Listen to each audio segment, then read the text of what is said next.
dia a todos. É com muita alegria e satisfação que nos encontramos mais um ano para falar das obrigações voltadas para as pessoas físicas, né? O nosso tão famoso imposto de renda. Hoje o nosso webinar ele tem o título Imposto de Renda à Pessoa Física, dicas para evitar a malha fina e possíveis mudanças. Meu nome é Adriana Costa, sou sócia-diretora na Domingues e Pinho, e falando um pouco da trajetória da Domingues e Pinho, nós temos 37 anos de atuação, temos aproximadamente 580 sócios e colaboradores, mais de 600 clientes. Esses números são números vivos, né? Então a gente atualiza e muda a todo instante. Somos uma empresa com muitas soluções voltadas para a área contábil, para a gestão contábil. Essas soluções vão desde as mais tradicionais, contabilidade, fiscal, DP, até as soluções mais customizadas para o seu negócio. Na nossa página, no nosso site, tem uma lista aí bastante extensa das nossas soluções, mas, obviamente, o contato conosco também ele é muito bem-vindo para adequação ao seu negócio. No nosso webinar de hoje, a nossa agenda ela é bem rica, ela é bem grande, temos muitos assuntos para tratar e o desafio de tratá-los em 1 hora. Então, vamos combinar aqui algumas coisas para o nosso evento de hoje, né? Antes de eu apresentar o nosso palestrante, que é o Augusto Andrade, vamos fazer uns combinados. As perguntas, quando postadas no nosso chat, pedimos que seja sempre indicado o e-mail de quem está perguntando, porque não sabemos se será possível respondê-las ao final do evento. Se tiver tempo, obviamente responderemos ainda hoje. Caso contrário, responderemos logo na sequência e no decorrer dessa semana essas dúvidas. A gravação desse evento, assim como os slides que serão apresentados, eles também serão disponibilizados no decorrer dessa semana a todos que se inscreveram. E também, ao final do evento, temos uma super rápida pesquisa de satisfação que pedimos a gentileza de dedicarem aí 1 minutinho para respondê-la, com o intuito de cada vez mais oferecermos uma apresentação de qualidade e eventos de qualidade. Para conduzir o nosso webinar de hoje, nós temos o nosso sócio responsável pela área de pessoa física, como eu mencionei, o Augusto Andrade. Ele é bacharel em Direito pela UFRJ, atuou como gerente sênior em consultorias multinacionais antes de ingressar como sócio na DPC. Ele possui 18 anos de experiência em consultoria tributária de pessoa física, é bem especializado em tributação internacional, atendendo principalmente executivos brasileiros e estrangeiros de grandes empresas situadas no Brasil. Esperamos que esse webinar seja bastante rico, ele não tem a proposta de ser conclusivo, até porque são muitos assuntos, como eu disse, e temos apenas 1 hora para percorrer aquilo que nós julgamos ser assim, mais prioritário para essa 1 hora de hoje. Então, vamos aproveitar para que o momento seja rico e já agradecemos a presença e a participação de todos que ficarão conosco aí até o próximo horário do almoço. Augusto, é contigo. Obrigado, Adriana. Obrigado a todos pela presença. Esse nosso webinar aqui de pessoa física hoje, né, e nos últimos anos tem sido feito dessa maneira, como webinar, mas a gente costumava fazer as reuniões presenciais. Como tratamos com pessoas físicas, a gente gosta desse contato com as pessoas, né? Mas, infelizmente, não estamos em momento propício para isso. Como a Adriana falou, a nossa agenda é extensa, então eu vou passar por alguns assuntos de maneira mais rápida, outros que eu sinto aqui pela necessidade do dia a dia, os comentários dos clientes, a gente vai dedicar um tempo um pouquinho maior, e eu espero conseguir cumprir essa 1 hora aí. Eu falo bastante, mas eu vou tentar ser bem direto aqui nos meus comentários. Primeira coisa, e muito rápido, a gente ainda não teve a instrução normativa do governo falando sobre a declaração de imposto de renda 2022 referente ao ano calendário 2021. Então, aqui, como obrigatoriedade, de apresentar a declaração, nós estamos usando os mesmos critérios que valeram para os últimos anos, até pela falta de reajuste na tabela do imposto de renda e essas coisas que vocês já conhecem. Então, em termos de obrigatoriedade, quem teve rendimentos superiores a R$ 28.559,70. Isso aqui é um ponto de atenção interessante, porque às vezes as pessoas não têm renda de trabalho, aposentadoria e tal, mas elas têm investimentos, e esses investimentos, quando produzem rendimentos, sejam isentos ou não tributáveis, acima de 40 mil no ano calendário, essas pessoas também são obrigadas a apresentar declaração anual de imposto de renda. Quem realiza ganho de capital, alienação de bens e direitos, ou realiza operações em bolsa de valores, independente do valor, essas pessoas estão obrigadas a apresentar a declaração anual de imposto de renda. Atividade rural, acho que aqui para o nosso cenário de Rio de Janeiro e São Paulo, etc., é uma coisa um pouco fora do usual, mas nós temos aqui clientes com atividade rural e quem teve receita bruta na atividade rural acima desse valor também é obrigado a apresentar. Compensação de prejuízos da atividade rural, quem pretende compensar também precisa apresentar a declaração todos os anos. Isso aqui é uma outra questão. A propriedade de bens e direitos em valor superior a R$ 300 mil também está obrigado a apresentar a declaração anual de imposto de renda. Lembrando que para imposto de renda a gente vai sempre falar de custo de aquisição dos bens, tá? Aquela pessoa, seja um estrangeiro que venha trabalhar no Brasil ou um brasileiro que passou um tempo morando fora e retornou para o Brasil ao longo de 2021, retomando a condição de residente fiscal ou passando a condição de residente fiscal e terminou o ano de 2021 nessa condição, também é obrigado a apresentar a declaração anual de imposto de renda, assim como quem utiliza o benefício, né, de aproveitar o produto da venda de um imóvel na compra de um outro imóvel residencial para não pagar o ganho de capital nessas operações, também está obrigado a apresentar a declaração anual de imposto de renda. As tabelas do imposto de renda, pessoal, como a gente comentou, não foram atualizadas, pelo menos até agora. Ano passado, né, a gente viu diversas discussões sobre atualização de tabela, sobre reforma tributária. Nada disso andou, infelizmente. A gente gostaria de ter novos olhares sobre os assuntos, mas infelizmente ainda não é o caso. A tabela de imposto de renda está aí, ela é a mesma já há alguns anos e a gente não tem alteração, pelo menos até agora. Esse é um assunto que deixa a gente sempre em dúvida, né, Augusto? O PGBL e o VGBL. Nossos clientes, eles buscam muito a gente para esse assunto. Explica para nós quais são as principais diferenças entre eles, né, PGBL e VGBL, e quais são os impactos que podem ser visualizados na declaração de imposto de renda, pessoa física? Claro, realmente essa é uma dúvida muito comum, né, das pessoas aqui que nos procuram, nossos clientes, porque o PGBL, né, ele é um investimento via de regra, o objetivo de aposentadoria, e as contribuições que se fazem para os planos PGBL são dedutíveis da base de cálculo do imposto de renda anual até um limite de 12% da receita tributável bruta daquela pessoa. Então, a pessoa que apresenta a declaração de imposto de renda no modelo completo, ela deve priorizar a utilização de planos PGBL, porque as contribuições dela serão dedutíveis da base de cálculo da declaração anual de imposto de renda até o limite que nós falamos.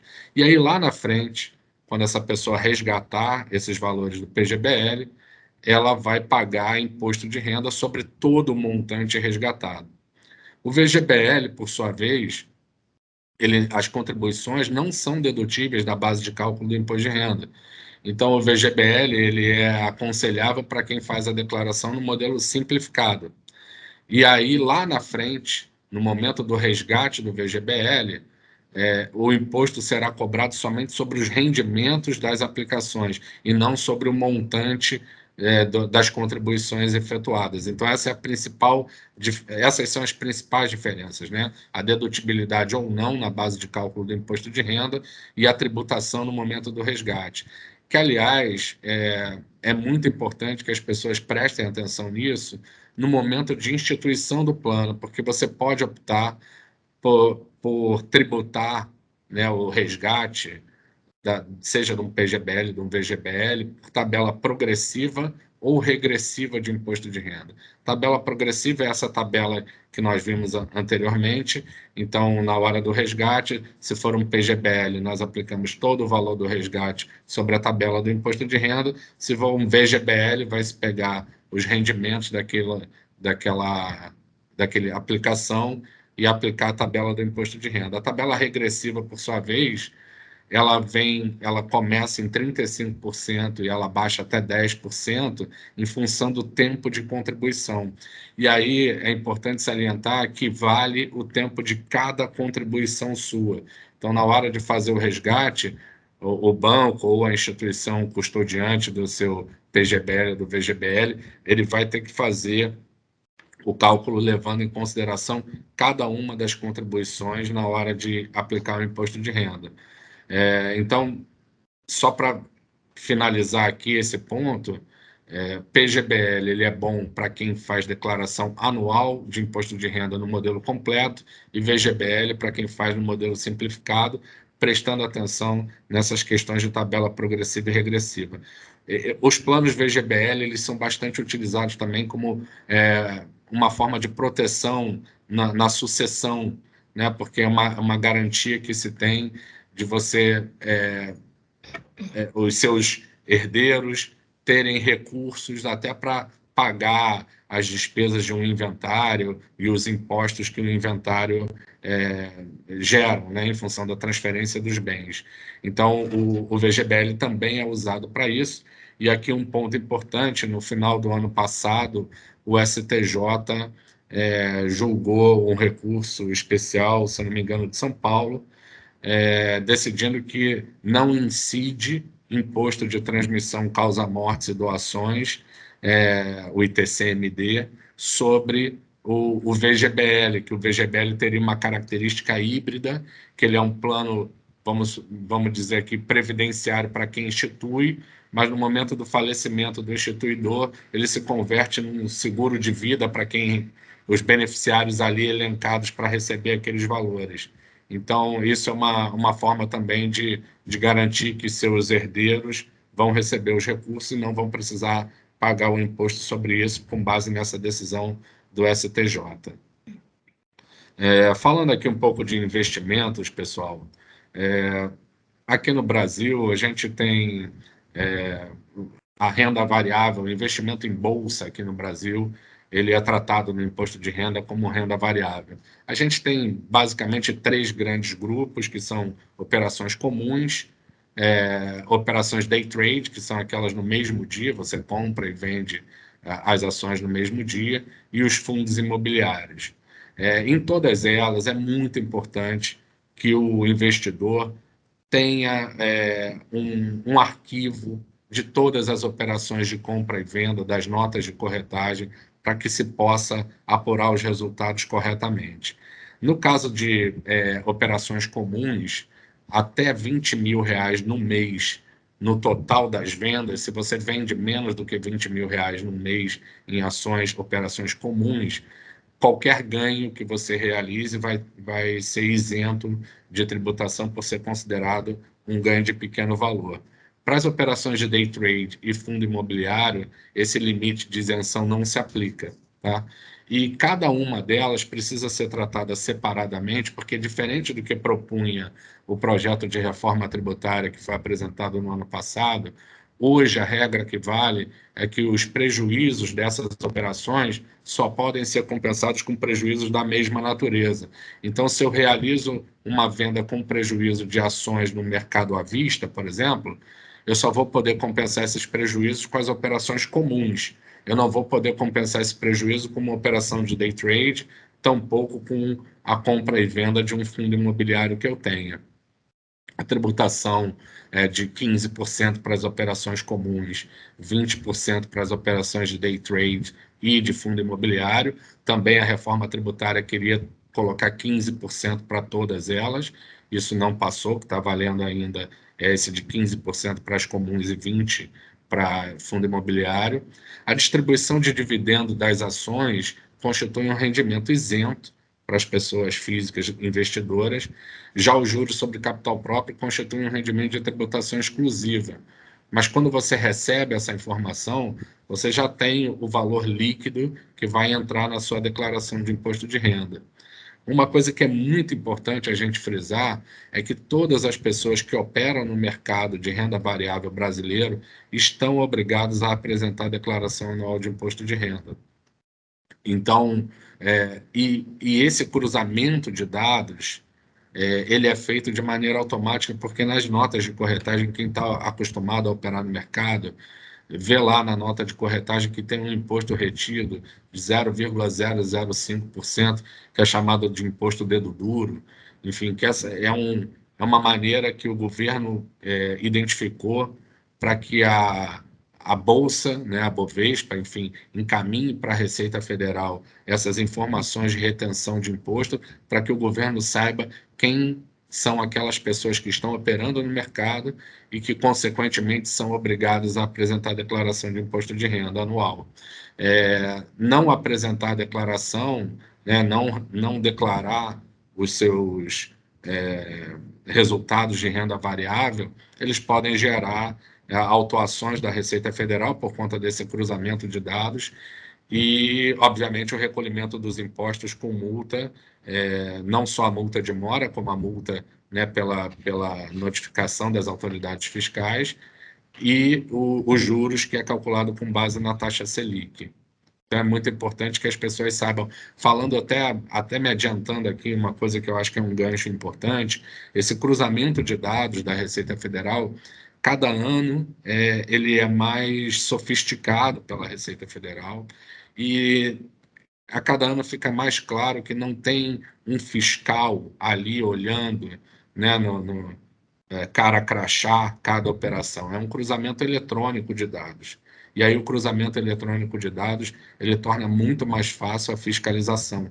Então é importante que as pessoas saibam que o risco de autuação nesse tipo de situação é realmente um risco alto, tá? Ainda sobre investimentos, a gente tem os investimentos comuns, né, que são feitos lá na nossa conta bancária, e esses investimentos, os bancos nos fornecem e todas as pessoas jurídicas aqui do Brasil são obrigadas a emitir um informe de rendimentos para todas as pessoas, né, que possuem rendimentos a serem, mesmo que não sejam declaráveis no imposto de renda, as pessoas físicas precisam receber seus informes de rendimento, demonstrando qual é o valor dos seus rendimentos auferidos naquele ano calendário. As pessoas jurídicas têm até o final de fevereiro para apresentar suas DIRF e, consequentemente, emitir os informes de rendimento para as pessoas físicas.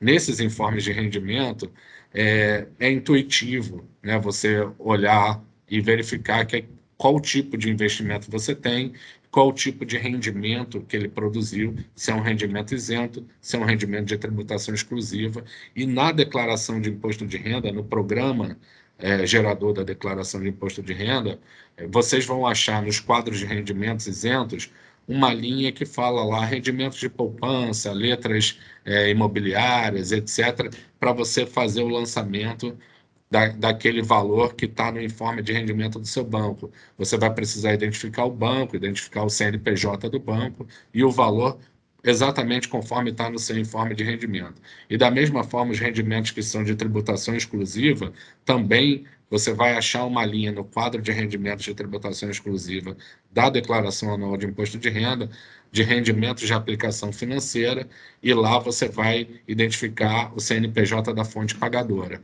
Nesses rendimentos de tributação exclusiva, as aplicações financeiras têm uma linha específica, o juros sobre capital próprio tem uma outra linha específica, e a participação nos lucros das empresas para os empregados das empresas, também tem uma linha específica para o lançamento. Mas isso é uma coisa bastante intuitiva, até que na hora que você clica lá no quadro dos rendimentos e você clica na setinha, ele abre uma listagem e você vai conseguir identificar qual é o tipo de rendimento que você precisa declarar, e a informação vai estar no seu informe de rendimento, basta você replicar ali para a declaração anual de imposto de renda.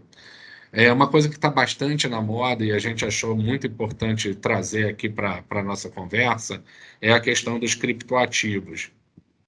Os criptoativos, eles são declaráveis no imposto de renda, independente se você está fazendo um investimento usando uma corretora no Brasil ou uma corretora no exterior, tá?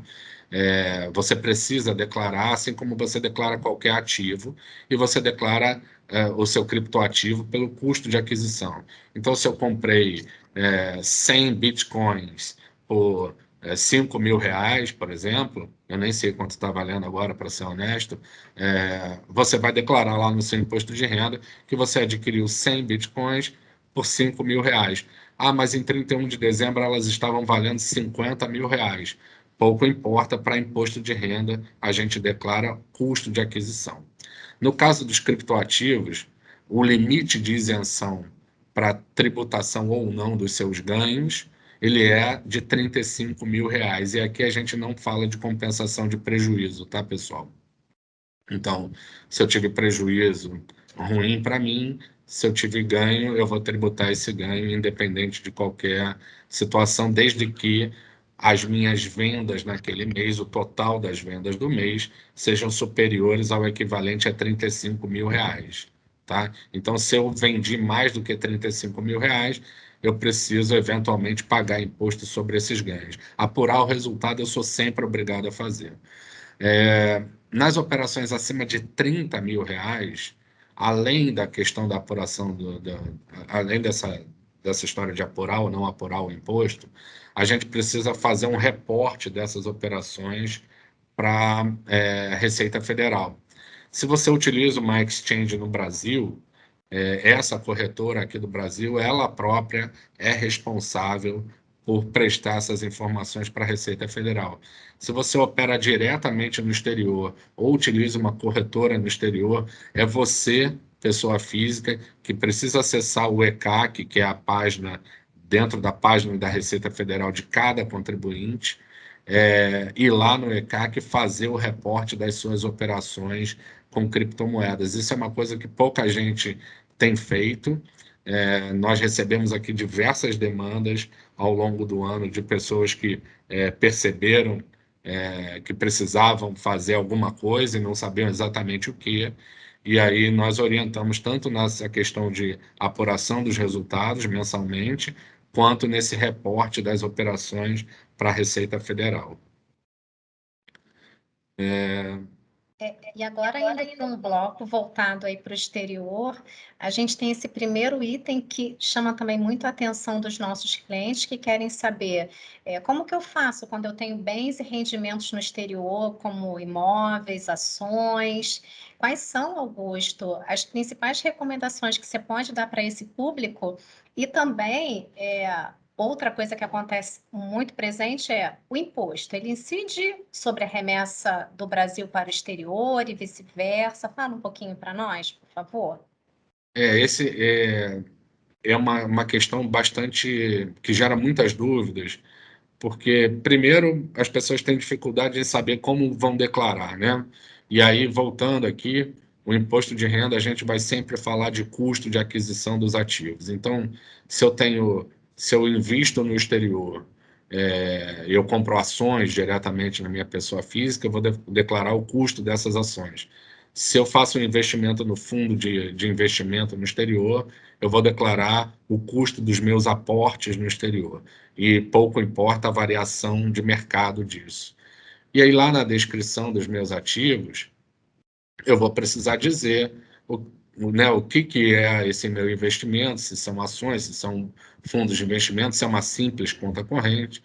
É importante a gente, na descrição, colocar o valor na moeda estrangeira, né, daquele investimento, do custo daquele investimento, detalhar o máximo possível que a gente puder sobre o que a gente está investindo lá fora e o quanto aquilo nos custou, porque lá na coluna de 31/12 de 2020 e 2021, né, falando agora desse imposto de renda, a gente vai colocar os valores já em reais. Então, na descrição dos ativos, é importante a gente deixar o melhor histórico possível dessas operações.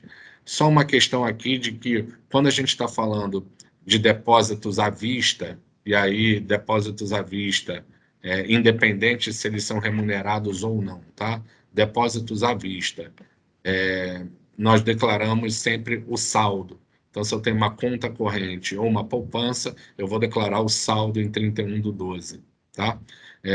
Os demais investimentos, eu vou declarar o custo de aquisição. E aí, sobre a tributação desse tipo de investimento no exterior, primeiro a gente tem que analisar os ganhos que esses investimentos produzem. Então, se eu tenho ações e as ações me pagam dividendos, por exemplo, eu preciso tributar esses dividendos no Brasil na forma do carnê-leão. Então, eu vou aplicar a tabela progressiva de imposto de renda.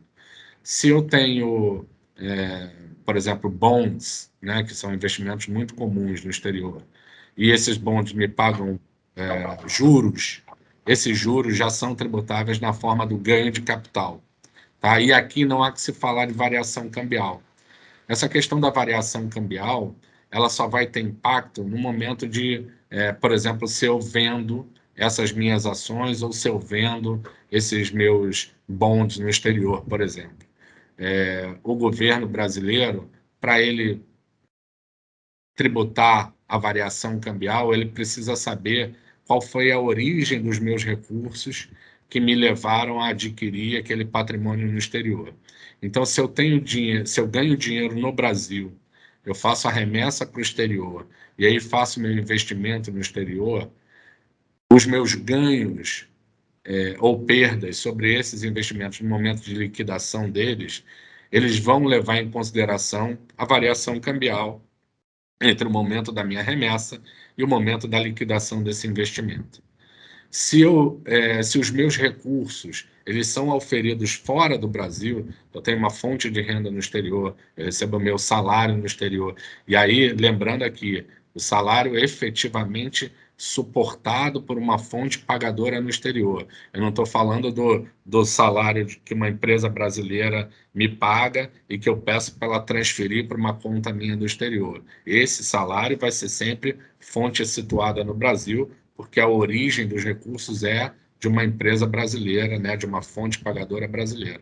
Mas quando eu tenho uma fonte pagadora no exterior, meus recursos são percebidos por lá, e eu faço meus investimentos no exterior e tenho ganhos e perdas, enfim, nesses meus investimentos, o meu ganho de capital ele vai ser apurado em dólar dos Estados Unidos. E aí a variação cambial, ela pouco vai impactar. Eu falo pouco porque pode haver variação cambial da moeda original, se eu fiz investimento em euro, ou em libras, ou em coroa norueguesa, por exemplo, eu preciso transformar isso para dólar, e aí em dólar eu vou apurar o resultado. Então, nesse cenário, a variação cambial costuma não impactar ou impactar muito pouco. Mas é sempre complicado para as pessoas manterem um controle sobre isso. Então, é importante que a gente tenha controle das nossas remessas, a gente tenha controle dos reinvestimentos dos nossos ganhos no exterior, porque esses reinvestimentos já constituem rendimentos de origem no exterior. Então, a gente precisa ter um controle gerencial bem definido e detalhado para, em caso de autuação ou de questionamento das autoridades fiscais, nós tenhamos base para sustentar a opção que nós fizemos na hora de apurar o resultado do ganho de capital. E lembrando também, sempre que a gente está falando de exterior, seja para renda, seja para ganho de capital, nós vamos sempre observar os acordos internacionais que o Brasil tem para evitar a dupla tributação. Então, dependendo do país onde você estiver fazendo seu investimento, você pode ter um benefício por força de um acordo internacional firmado pelo Brasil, ou pelo menos a possibilidade de utilizar o imposto pago lá naquele país como um crédito aqui no Brasil, para que você não precise pagar imposto aqui novamente ou pague só a diferença, na pior hipótese. Já que a gente está falando de exterior, né, começou ontem a declaração de capitais brasileiros no exterior. O limite de obrigatoriedade, desde o ano passado, ele passou para US$ 1 milhão. Então, quem tem patrimônio no exterior, cujo valor de mercado, né, seja igual ou superior a US$ 1 milhão, essa pessoa está obrigada a apresentar a declaração de capitais brasileiros no exterior. E aqui no Banco Central, é interessante ressaltar isso aqui, para fins de cálculo de limite de obrigatoriedade ou não, não basta olhar para o custo de aquisição, a gente precisa pensar em valor de mercado dos ativos. E aí, às vezes, as pessoas falam, mas Augusto, eu não tenho US$ 1 milhão lá fora, eu devo declarar os meus recursos para o Banco Central, principalmente aquelas pessoas que estavam acostumadas a fazer e que ficaram nesse meio do caminho entre os US$ 100 mil, que era o limite anterior, e o US$ 1 milhão, que é o limite atual. É uma liberalidade, tá? Você pode ou não declarar. Eu sempre costumo dizer para os clientes aqui do escritório para declararem. Como é uma questão meramente informativa para o Banco Central, a gente tem as proteções constitucionais do nosso sigilo bancário, enfim, e a gente tem visto que o Banco Central e a Receita Federal, de fato, não têm trocado essas informações, salvo em situações expressamente autorizadas. Não vejo muito problema das pessoas fazerem a declaração, mesmo que abaixo do limite. E aí, esse limite, para contribuintes que são casados, ele vale, você precisa pensar no total do investimento, tá? Então, se eu, por exemplo, tenho um apartamento em Miami, que ele custa US$ 1,5 milhão, por exemplo, o valor de mercado dele é US$ 1,5 milhão, e ele é meu e da minha esposa, cada um de nós tem US$ 750 mil. Nós somos obrigados a declarar? Somos obrigados a declarar, tá? Preciso fazer 2 declarações para o Banco Central, já que no imposto de renda só eu que declaro, a minha esposa é minha dependente no imposto de renda, por exemplo.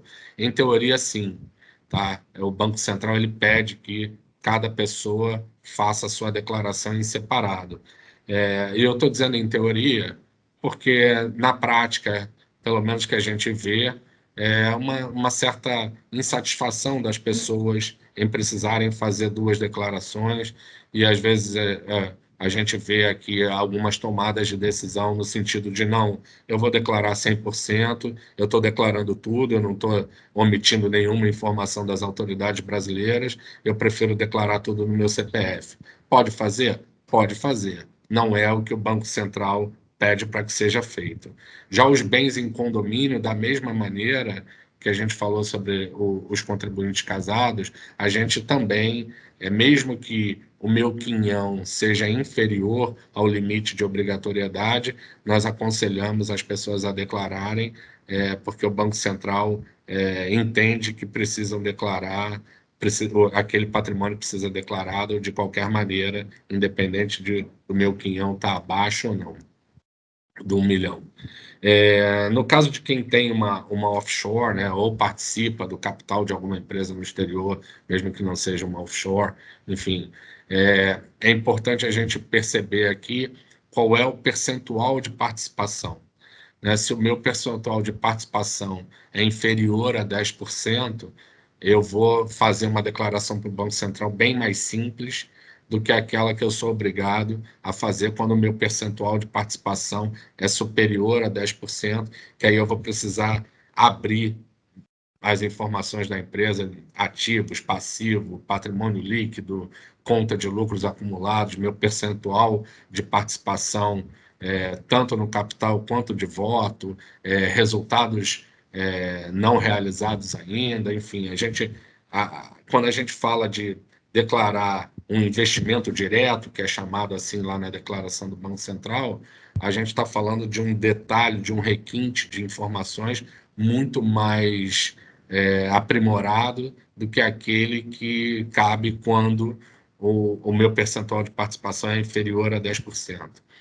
E, como eu falei, a gente orienta e insiste com os clientes em cumprirem com essa obrigação do Banco Central, primeiro, né, por aqueles motivos que nós já falamos, e segundo, porque as penalidades podem ser altíssimas.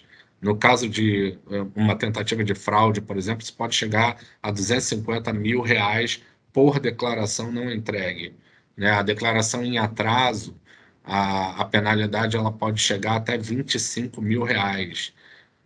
Então, acho que é um risco muito grande para que as pessoas corram por uma declaração que tem se mostrado ao longo dos anos. Eu lembro lá atrás, em 2001, 2002, quando essa declaração surgiu, e ela surgiu bem simples, bem mais simples do que era, as pessoas tinham muito receio nessa troca de informações, de se haveria ou não haveria tributação no Brasil sobre o patrimônio, e a gente tem visto ao longo dos anos que isso não se concretizou e que nos dá uma certa segurança e tranquilidade para orientar e insistir com os nossos clientes aqui, com todas as pessoas que cumpram com essa obrigação para evitarem problemas com o Banco Central no futuro, além de outras penalidades que podem ocorrer em outras áreas do direito, que aí os nossos colegas advogados aqui podem falar melhor do que a gente sobre essas responsabilidades. Uma coisa que a gente percebe, Augusto, é que, além de muito conhecimento técnico que você traz para a gente, o sucesso dessas declarações voltadas para a pessoa física também estão em muito controle, muita organização por parte do interessado, né, do nosso cliente, ou enfim, de quem está assistindo. Então, quando a gente fala, por exemplo, das empresas offshore, quais são os maiores cuidados que você indicaria para nós, pensando aí na questão legislativa, no controle, na organização, e o que a gente precisaria declarar, tanto voltado para imposto de renda, quanto para Bacen? Então, nos casos, primeiro, é sempre importante repetir esse mantra, né, de que uma offshore não é nada ilegal, né? A gente, quando ouve offshore no jornal, a gente já liga logo as operações fraudulentas aqui do Brasil, e, na verdade, ter uma empresa offshore, criar um veículo para investimento no exterior, não tem nada de ilegal, é tudo perfeitamente previsto na legislação brasileira, e o importante disso tudo é que você tenha controle, né, dos investimentos que você faz, das remessas de dinheiro que você faz para constituir a empresa, você tenha os atos societários de integralização de capital, você tenha um contrato de empréstimo, se for o caso, enfim, você tenha toda a documentação suporte para que em caso de qualquer questionamento, você tenha uma documentação robusta para apresentar para as autoridades e se defender e comprovar de que você não está fazendo nada de ilegal. Nessa linha, muitas pessoas perguntam aqui para a gente, mas eu preciso fazer o balanço financeiro da minha offshore? Eu faço a minha declaração do Banco Central com base no extrato da minha conta. A minha offshore tem só uma conta, enfim, eu pego o extrato da conta, boto lá no Banco Central e está tudo certo, não me dá problema. Sim, você não é obrigado a fazer o balanço financeiro anual, mas a gente aconselha a fazer. Seja fazer, obviamente, aqui com a gente, seja fazer no exterior, desde que o balanço seja feito com base nas regras internacionais de contabilidade. E por que a gente orienta as pessoas a fazerem? Porque, como a gente falou ali anteriormente, na hora que você vai declarar uma participação no capital de uma empresa no exterior acima de 10%, o requinte, o detalhamento das informações na declaração do Banco Central ele é muito grande. E se você não tem um balanço da sua empresa feito com base nas regras internacionais de contabilidade, assinado por um contador habilitado para fazer, você corre o risco de não conseguir preencher ali no Banco Central todos aqueles campos que são solicitados de maneira correta. Augusto, eu faço isso sempre, nunca me deu problema. Sim, nunca deu problema, mas isso não quer dizer que um dia não vá dar, né? Então, a gente aqui também insiste com os nossos clientes que possuem uma empresa offshore para investimentos no exterior, que tomem esse cuidado, o custo não é alto, até porque o volume de dinheiro, né, que justifica ter uma empresa offshore, ele geralmente é um volume de dinheiro que vai de $1 milhão para frente, então você tem um custo anual em torno de $1.000, não é algo que vá causar nenhum impacto no resultado dos seus investimentos e te dá uma tranquilidade na hora de cumprir com as suas obrigações. As operações da offshore, e aí também é uma coisa que eu gosto muito de conversar aqui com os clientes do escritório, Adriana, aqui, muitas das vezes o pessoal fala aqui com a gente, eu vou fazer uma offshore, que eu quero parar de pagar o imposto de renda mensal sobre as operações realizadas no exterior. Sim, a offshore ela é um bom veículo para isso. A gente já teve em alguns momentos aqui da história do Brasil, situações em que o governo sinalizou que gostaria de tributar os lucros acumulados dessas empresas offshore, mesmo sem a efetiva distribuição desses lucros para os acionistas, mas isso não passou e eu acredito que seja difícil que passe para que funcione dessa maneira, mas também as offshore elas são bons veículos de proteção patrimonial e planejamento sucessório. Então, por serem veículos no exterior, não necessariamente a sucessão sobre o investimento dentro de uma empresa offshore, ele vai precisar seguir as regras sucessórias aqui do Brasil.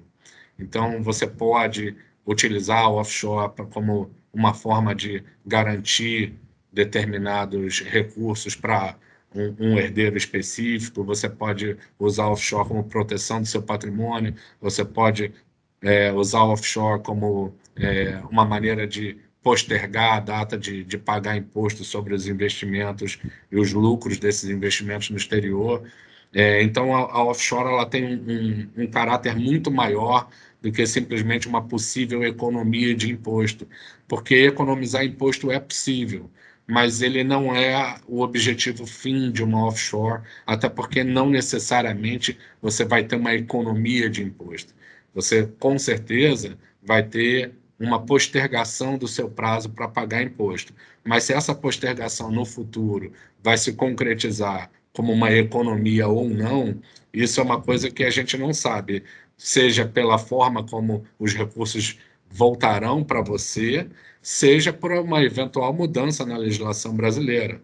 Então, sempre que se pensa em offshore, não se deve pensar nela como uma simples forma de economizar imposto. A gente deve pensar na offshore como um veículo importante de postergação de pagamento de imposto, proteção patrimonial, sucessão, garantia de que os nossos sucessores dentro da offshore terão acesso aos recursos, via de regra, de maneira imediata, porque geralmente nessas empresas você já elenca quem são os seus sucessores, e no momento da sua ausência, os seus sucessores já passam a ter acesso aos recursos de maneira imediata.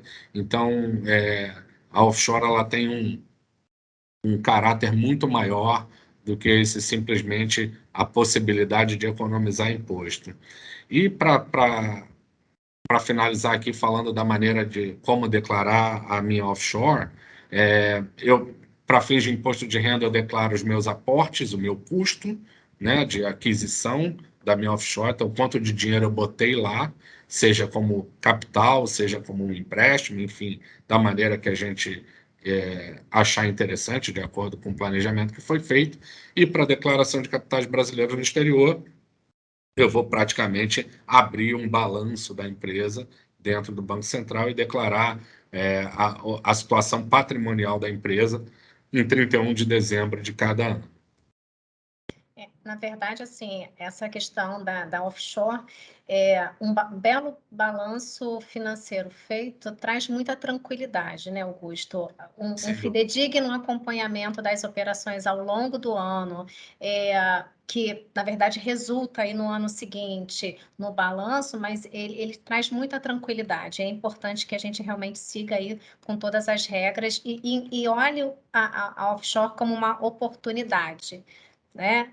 Não só de Exatamente. economia tributária, mas de planejamento mesmo, planejamento de sucessão tributário, um planejamento para a pessoa física envolvida. Exatamente, exatamente. E a gente tem falado com os clientes aqui do escritório sobre a importância de fazer esse acompanhamento em bases mensais ou trimestrais, mas enfim, não deixar para o início do ano seguinte para fazer todo o balanço anual da empresa, porque nesse meio do caminho você pode ter utilizado o recurso da empresa para alguma situação e aí você talvez pudesse ter algum reflexo tributário para a pessoa física, porque a pessoa física vai tributar é, as questões, a offshore para a pessoa física é um evento tributável quando o sócio, né, o dono da empresa, retira recursos da empresa, né, de maneira direta ou indireta.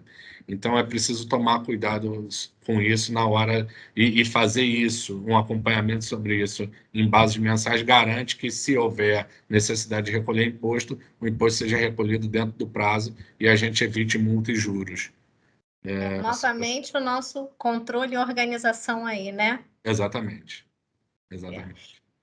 Esse outro tema que você vem trazendo também agora, ele é bem interessante, porque em abril de 21, a STF decidiu pela não incidência do imposto sobre herança e doações no exterior, né? E aí, obviamente, você vai passar por esse tema, e é legal você falar sobre essa decisão do STF, o que ela traz de novo para a gente, né?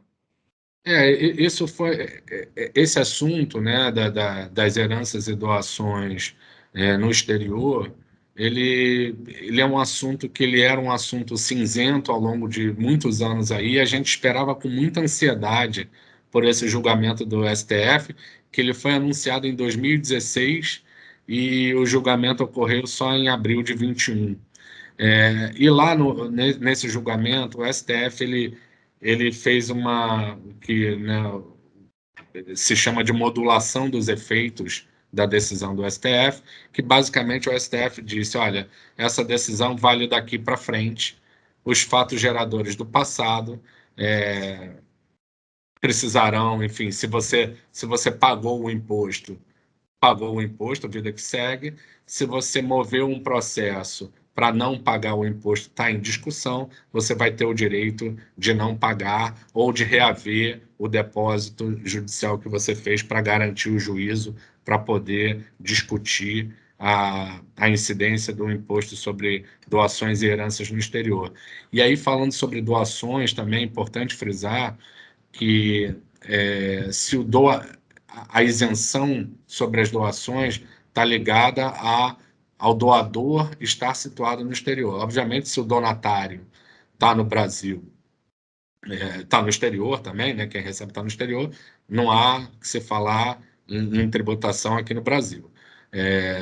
Mas se o donatário, o beneficiário está aqui no Brasil, o doador era residente no exterior, essa doação processada, né, por bens no exterior, não há incidência do ITCMD aqui, até que haja uma lei complementar regulamentando essa cobrança pelos estados, porque a inconstitucionalidade que foi decidida está ligada ao fato de que na Constituição a previsão legal da competência dos estados da cobrança desses impostos sobre heranças e doações, num limite de até 8%. Existem diversos projetos tentando majorar essa alíquota, né, até para 20% ou mais.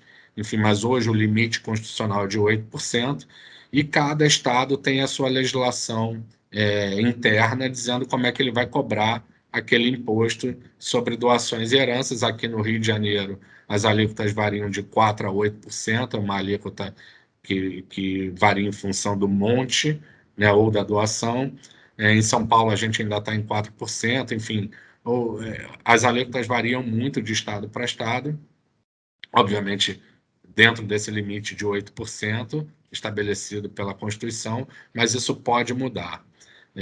Então, a gente também, e no projeto, como tem diversos projetos de alteração desse limite constitucional, nós temos conversado aqui com os clientes e indicado que conversem com os nossos amigos advogados, enfim, para que pensem numa eventual antecipação de legítima, enfim, de fazer algum planejamento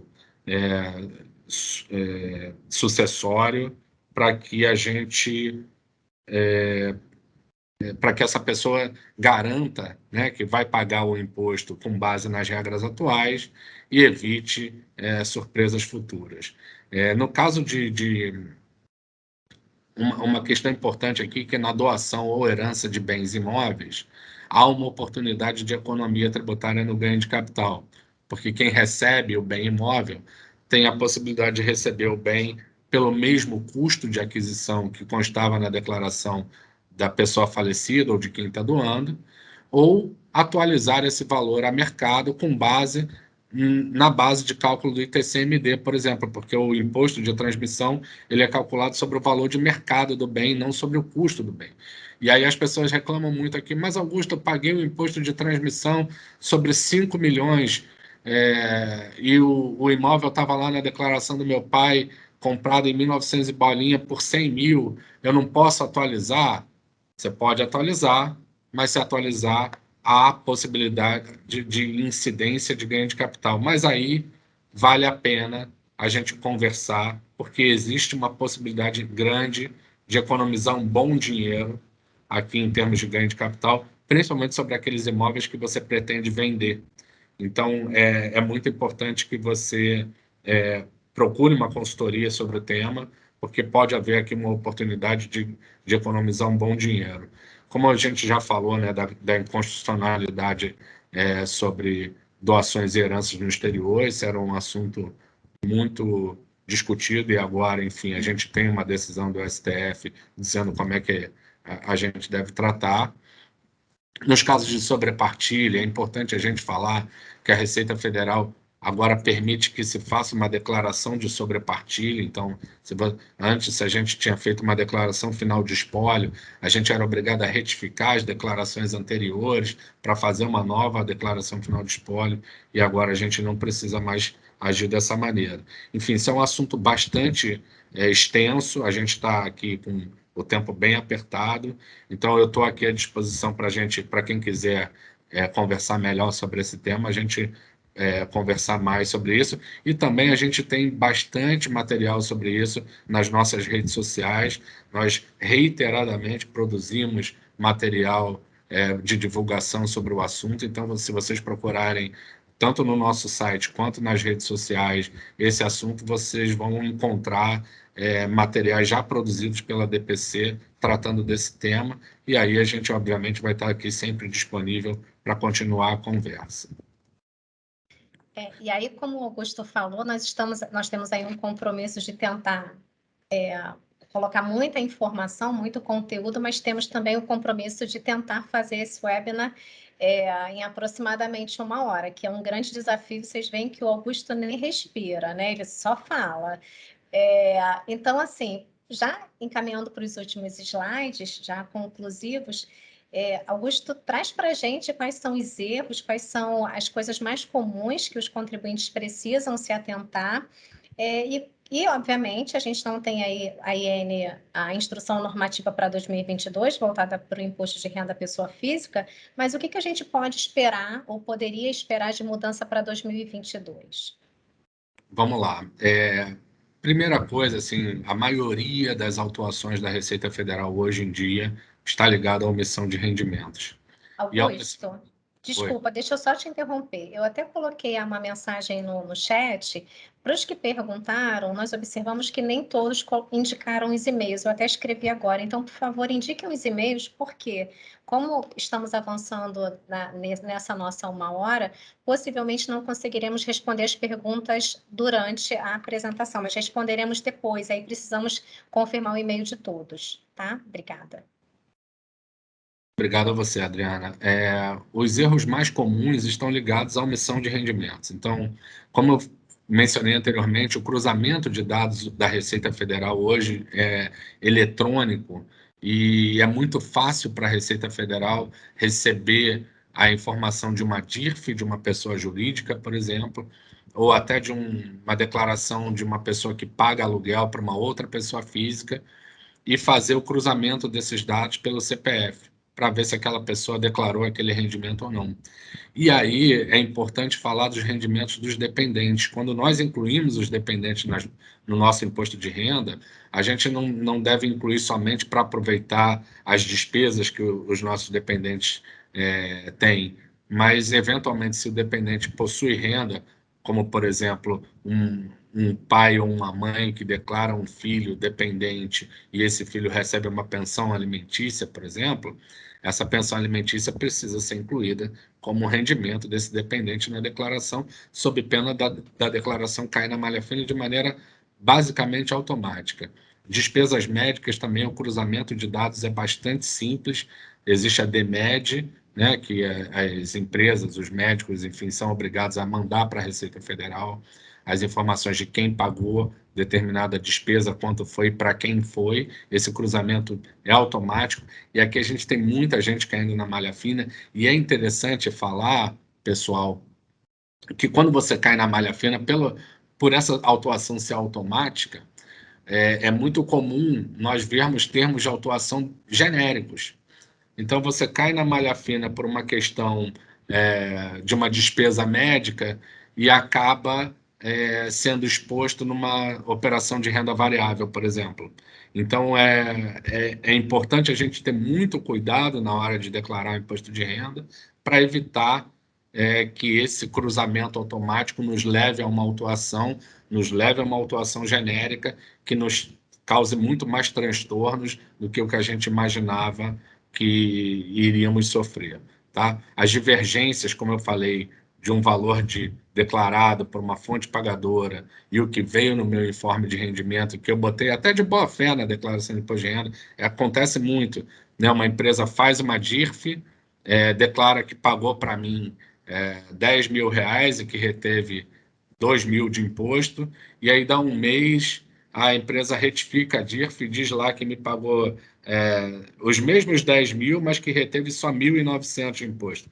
Eu vou acabar caindo na malha fina. E como a responsabilidade tributária da pessoa física é personalíssima, acaba caindo sobre nós, pessoas físicas, a responsabilidade de recolher esse imposto e até com multa e juros, infelizmente, tá, pessoal? Mas é isso que acontece. Outro erro comum também é aproveitar despesas que não são dedutíveis.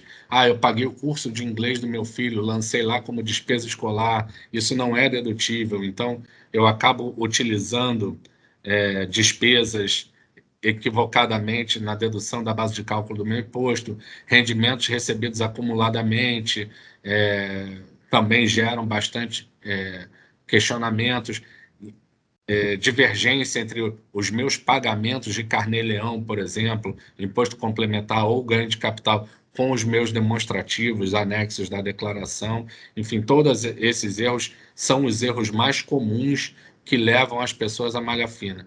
Augusto, o erro na declaração da minha offshore me leva para a malha fina? Não é comum, mas como eu falei, numa autuação genérica como essa, às vezes você, por uma despesa médica de 50 reais, você acaba exposto na sua offshore de 10 milhões de dólares. Então, é preciso tomar muito cuidado. Falando aqui do que a gente pode esperar, estamos ansiosos pela IN aí da Receita Federal. A gente espera que pode haver algum tipo de mudança na tabela, nos limites de dedutibilidade das despesas. Estamos na expectativa da instrução normativa da Receita Federal, né, trazendo possivelmente alguma mudança nesses critérios de obrigatoriedade, tabela do imposto de renda. A gente tem o projeto de reforma tributária que está parado, né? E a gente não sabe a gente sabe como ele chegou, não sabe como é que ele vai sair, mas isso é uma expectativa grande que a gente tem, inclusive, né, o fim do JCP, a tributação dos lucros e dividendos aqui do Brasil, tributação sobre empresas offshore no exterior, enfim, a gente tem a expectativa de como é que isso vai aparecer para a gente, mas como é um ano eleitoral, acho difícil que alguma coisa muito sensível aconteça esse ano.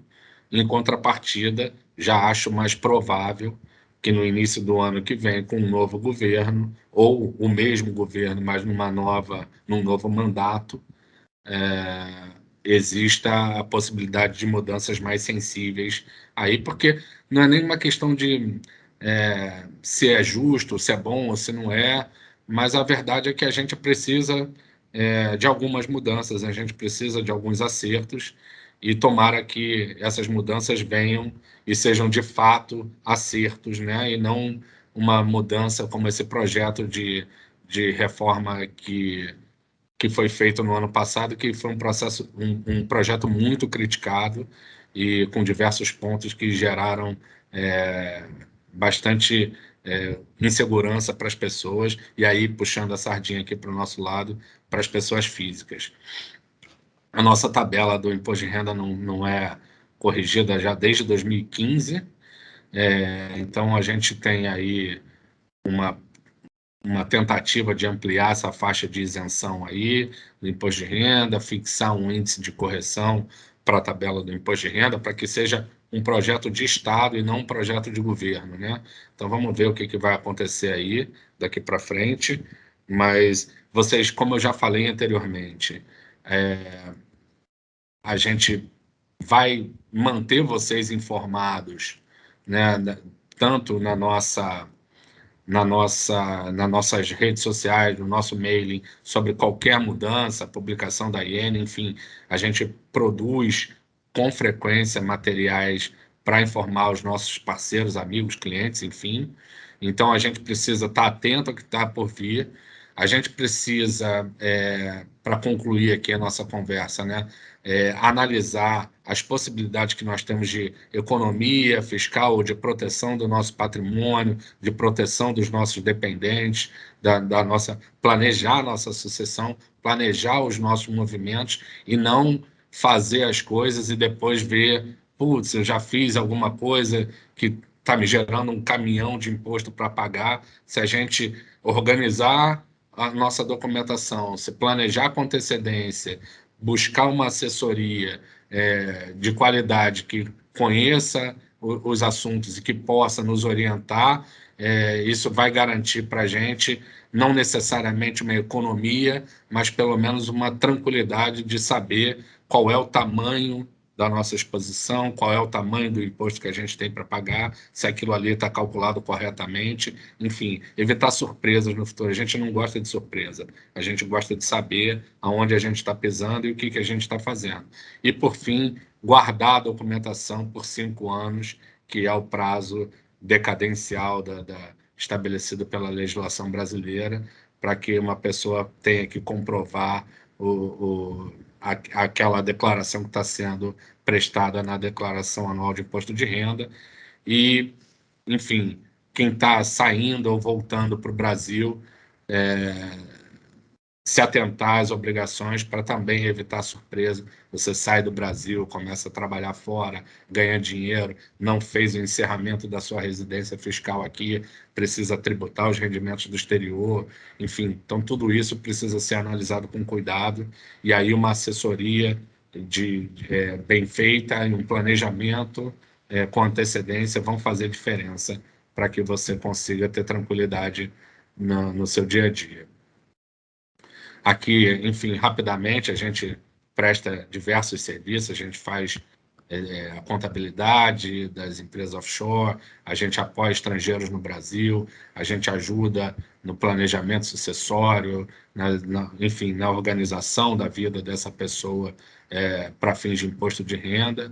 Temos diversos serviços, isso vai estar aí na nossa apresentação, eu não vou tomar o tempo de vocês falando sobre isso, mas é importante que vocês tenham em mente que vocês podem nos procurar, independente, às vezes as pessoas falam comigo, Augusto, eu não tenho tamanho para ser cliente da DPC.